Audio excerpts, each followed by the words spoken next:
ایک کمال کا میں آپ کو واقعہ سناتا ہوں. حضرت موسیٰ علیہ نبینا علیہ الصلوۃ والسلام کے دور کا واقعہ ہے.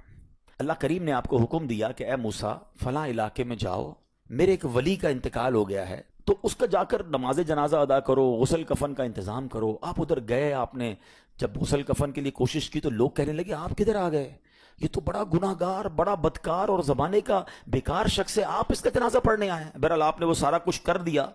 پھر اللہ سے کہا کہ یا اللہ بندے تو یہ کہہ رہے ہیں تیرا نافرمان تھا, گناہ گار تھا, اور تو فرماتا ہے تیرا ولی. اللہ نے فرمایا موسیٰ بات یہ بندے بات تو صحیح کر رہے ہیں, یہ جو کہہ رہے ہیں نا یہ سب ٹھیک کہہ رہے ہیں, مگر بات یہ ہے کہ اس بندے نے مرنے سے پہلے جب اس کی وفات کا وقت قریب آیا نا تو 5 کلمات کے ذریعے اس نے مجھے پکارا. اے موسیٰ میں نے ان 5 کلموں کی وجہ سے اس کی مغفرت فرما دی. حضرت موسیٰ نے کہا یا اللہ مجھے 5 سینٹنس بتا دے, مجھے وہ 5 کلمات بتا دے کہ صدیاں گناہ کر کے اتنے بڑے گناہ گار کو صرف 5 کلموں کے لیے بخش دیا تو نے. اب ذرا ان 5 سینٹنس کی خوبصورتی, ڈیپتھ اور اللہ سے کنیکٹیوٹی سمجھیے گا. کاش یہ بات سمجھ آ جائے کہ توبہ کہتے کس کو ہیں, اللہ سے کنیکٹیوٹی کسے کہتے ہیں. ہم کانوں کو ہاتھ لگانا یا اللہ میری توبہ, ہمارے تو سٹائل ہی دوسرے ہیں نا. توبہ کسی اور شے کا نام ہے. توبہ کے لیے کوئی بہت بڑا اہتمام کرنے کی ضرورت نہیں ہے, بس دل سے ایک بار پکارنے کی ضرورت ہے. سچی پکار ہو جائے, ایک بار سچی کنیکٹیوٹی ہو جائے, وہ کریم پچھلے سارے گناہ معاف فرما دیتا ہے. اس پتہ ہے گناہ گار نے وہ 5 جملے کیا کہے, وہ کہتا ہے اے اللہ تو جانتا ہے کہ میں نیکوں سے محبت کرتا ہوں اگرچہ خود نیک نہیں ہوں. ذرا سوچئے, میں خود نیک نہیں ہوں مگر تو جانتا ہے مجھے نیکوں سے پیار بڑا ہے. دوسرا سینٹنس کیا تھا, یا اللہ تو جانتا ہے میں گناہ گاروں سے بغض رکھتا ہوں, فاسقوں سے بغض رکھتا ہوں حالانکہ میں خود گناہ گار ہوں. سمجھ رہے بات کو, اپنے گناہوں کا اعتراف, اقبال جرم ہے. بندے کو کہو تو گناہ گار, بولتا ہے میں کدھر گناہ گار بھائی, مجھ سے بڑا تو نیکی کوئی. ہم تو پہلے یہی ماننے کے لیے تیار نہیں کہ میرے گناہ کتنے ہیں. اللہ کی بات دنیا سے چھپا لو, اللہ سے چھپتا نہیں کچھ. ادھر اقبال کریں, ادھر مانے, ایکسپٹ کریں. ہاں دنیا کی عدالت میں اگر ہم کہیں جا کے اپنا جرم ایکسپٹ کر لیں سزا سنائی جاتی ہے. سبحان اللہ, میرے رب کی رحمت کے انداز ہی نرالے ہیں, اس کی عدالت کے دستور نرالے ہیں. کوئی سچے دل سے جا کے مان لینا یا اللہ میں سب سے بڑا گناہ گار, اس کی رحمت اس کی بخشش فرما دیتی ہے. اس نے کہا کیا کہا, یا اللہ ہوں بڑا گناہ گار, میں گناہ گاروں سے نفرت رکھتا ہوں مگر مولا خود بھی گناہ گار ہوں. تیسرا جملہ کیا تھا, یا رب اگر مجھے معلوم ہو جائے نا کہ میرے جنت میں داخل ہونے سے تیری ملکیت میں کوئی کمی آ جائے گی تو پھر میں تیری جنت کا کبھی تجھ سے سوال نہیں کروں گا, کیونکہ مجھے پتا ہے تیری جنت بہت بڑی ہے. مجھے داخل کر کے تیرا کچھ بھی نہیں جانا, تیرا کچھ نہیں جانا, میرا بیڑا پار ہو جانا ہے. تو پھر میں تجھ سے کیوں نہ مانگوں, مجھے بخشنے میں تیرا کیا جائے گا, تو کریم, تیری جنت بہت بڑی, تیری رحمت بہت بڑی. تو یا اللہ مجھے اگر یہ معلوم ہو جائے کہ مجھے جنت میں داخل کرنے سے تیری ملکیت تھوڑی ہو جائے گی پھر میں جنت نہیں مانگوں گا. چوتھا سینٹنس کیا تھا, یا رب اگر مجھے معلوم ہو جائے کہ میرے جہنم میں داخل ہونے سے تیری ملکیت میں اضافہ ہو جائے گا تو میں جہنم سے تیری پناہ بھی نہیں مانگوں گا.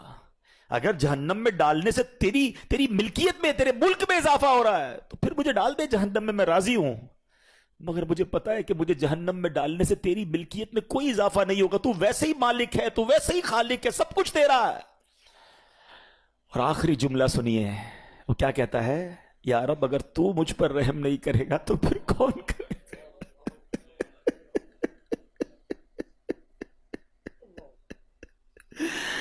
اگر اللہ رحم نہیں کرے گا تو کون کرے گا. آج اس کی رحم کی بھیک لینے تو آئے ہیں, آج اس کے کرم کی خیرات لینے تو آئے. ہم مانتے ہیں یا اللہ, ہم سب ایکسپٹ کرتے ہیں, ہم نے بہت گناہ کیے, ہم نے بہت خطائیں کی, لوگوں سے ڈر لگتا رہا کہ کوئی دیکھ نہ لے, مالک معلوم تھا تو دیکھ رہا ہے, پھر بھی ہم نے گناہ کیے.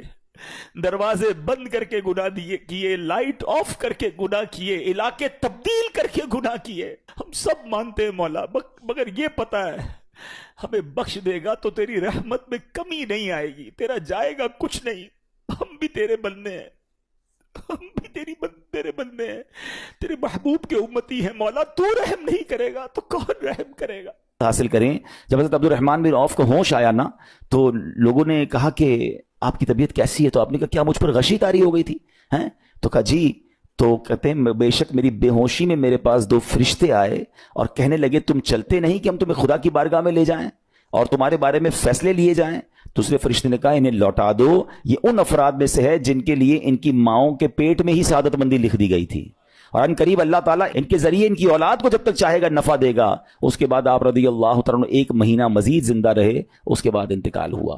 تو پتہ چلا کہ آپ کی والدہ نے نماز پڑھی, اللہ سے مدد مانگی, اور آپ کو اللہ نے ایک نئی زندگی عطا فرمائی. تو آپ اپنی زندگی میں اس پریکٹس کو آج اس آیت سے دیکھیں, ہم نے کرنا کیا ہے. ہم جب بیان میں آئیں تو صرف بیان نہیں سننا ہے, ہم نے اللہ نے مجھے کہا کیا ہے. ہم اس ٹاپک کو لے کے اسی لیے چل رہے ہیں نا کہ میرے رب نے ڈائریکٹلی مجھ سے کیا بات کی ہے. تو آج اس آیت میں یہ لیسن مل رہا ہے کہ جب کسی پرابلم میں ہے, کلیمٹی میں ہیں, تو اللہ کی طرف جانا ہے اور نماز سے مدد چاہنی ہے. وَاسْتَعِينُوا بِالصَّبْرِ وَالصَّلَاةِ. اچھا اب آپ دیکھیں پیارے آقا کی نماز کی کیسی عادت تھی.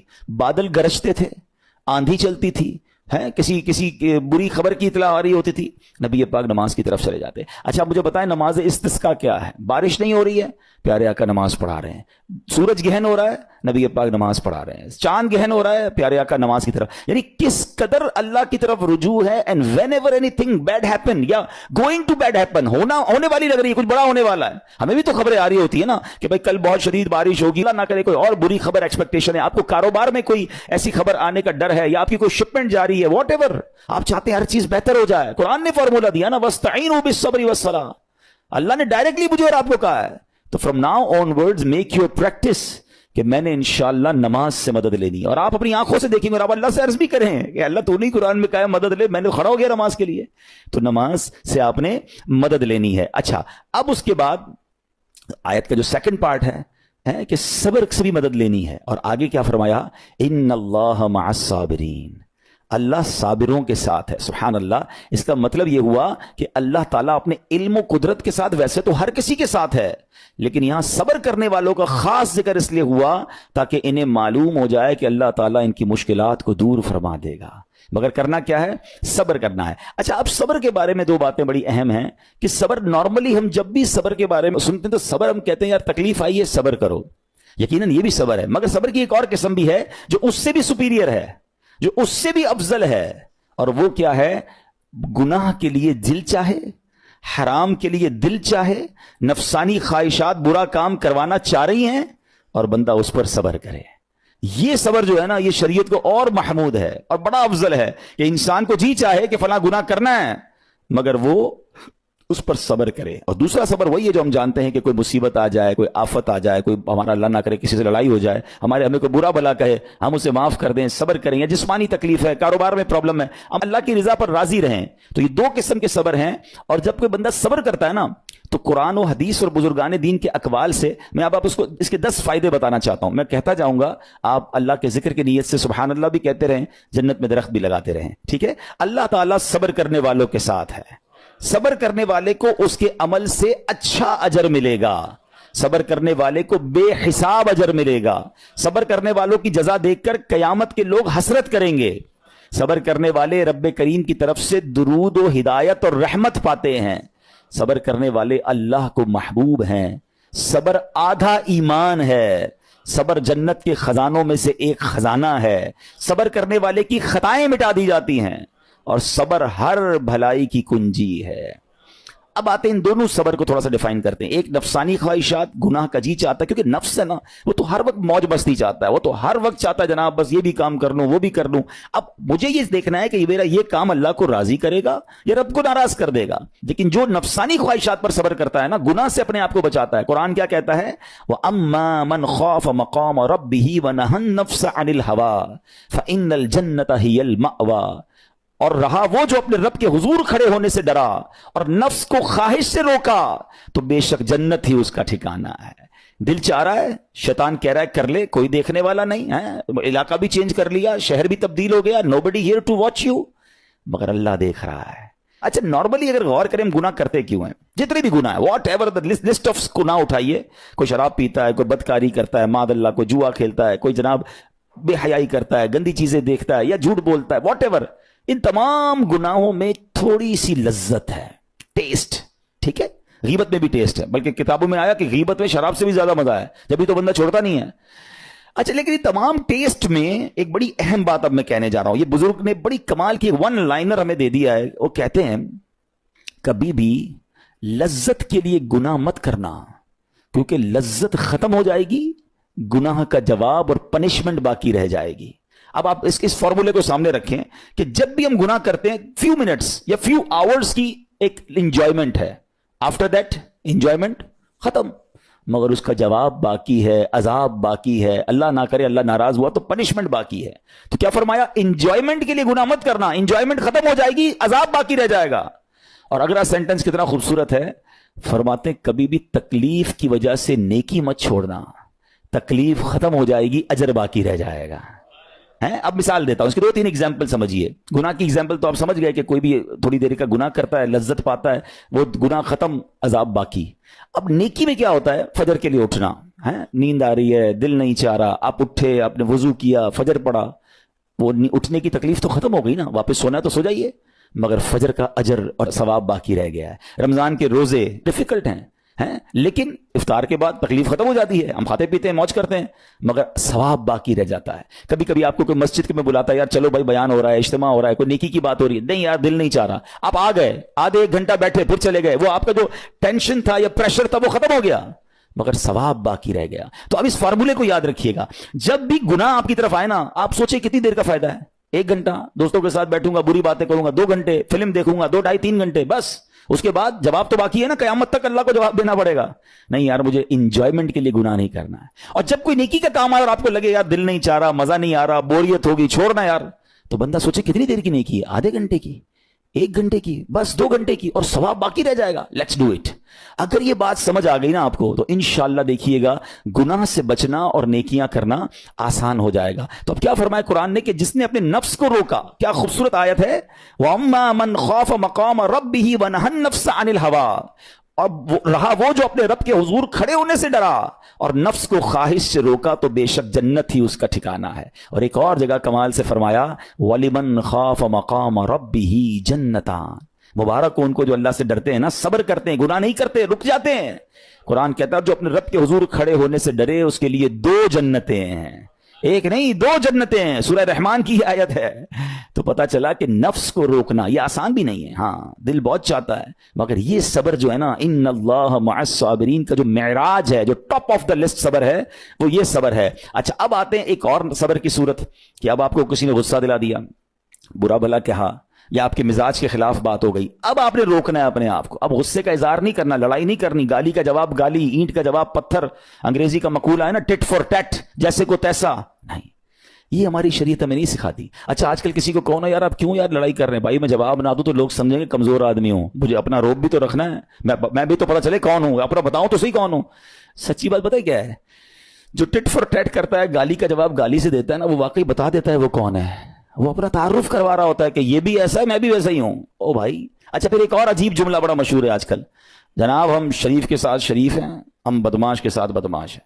مجھے آج تک سمجھ نہیں آئی یہ کون سا بٹن لگا ہوا ہے آپ کے اندر کہ شریف کے ساتھ آپ شریف ہو جاتے ہیں, بدماش آتا تو آپ بھی بدماش ہو جاتے ہیں. جناب والا, شریف آدمی شریف کے ساتھ بھی شریف ہوتا ہے, بدماش کے ساتھ بھی شریف ہوتا ہے. جب بھی تو وہ غلط آدمی اچھا ہوگا نا. نبی پاک علیہ الصلوۃ والسلام نے گالیاں سن کر دعائیں دی ہیں, پتھر برسانے والوں کو بھی دعائیں دی ہیں, مگر ہم تو تیار ہی رہتے ہیں یار میں بتاؤں گا اس کو میں کون ہوں, 1 گالی دی ہے میں اس کے ساتھ پشتوں کو گالیاں دوں گا. تو پھر آپ بھی ویسے ہی ہو گئے نا جناب. حدیث پاک کیا ہے, ہو از مور اسٹرانگر, ہو از مور پاورفل. اللہ کے حبیب علیہ الصلوۃ والسلام فرماتے ہیں کہ بہادر وہ نہیں, یہ بخاری شریف کی حدیث ہے, بہادر وہ نہیں جو پہلوان اور دوسرے کو پچھاڑ دے, بلکہ بہادر وہ ہے جو غصے کے وقت اپنے آپ کو قابو میں رکھے. اصل بہادری یہ ہے.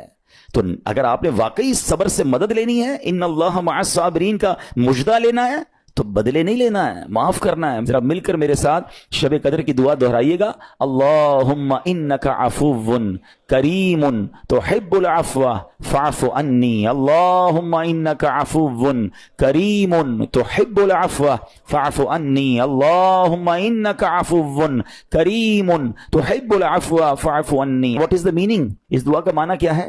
اللہم انک عفو, اے اللہ تو معاف کرنے والا ہے, تحب العفو, معافی کو پسند کرتا ہے, فاعف عنی, اللہ مجھے بھی معاف کر دے. ہم کیا کہہ رہے ہیں اللہ سے, اللہ مجھے معاف کر دے اور میرے سارے اگلے پچھلے گناہ معاف کر دے. مگر دیر از اے کوسچن, آپ نے معاف کر دیا سب کو؟ بندہ کہتا نہیں میں تو انتظار میں بیٹھا ہوں, میں تو موقع کی تلاش میں, بس موقع ملے پھر بتاؤں گا میں کون ہوں. ہاتھ میں آ نہیں رہا بندہ, ٹرائی کر رہا ہوں کسی جگہ آ جائے, بس کوئی اس کے پیسے ویسے آ جائیں, کوئی اس کا معاملہ میرے پاس آ جائے, بس پھر دیکھو کیا کرتا ہوں. بیٹھے اس انتظار میں بیٹھے بہت سارے لوگ, کمال ہے یار.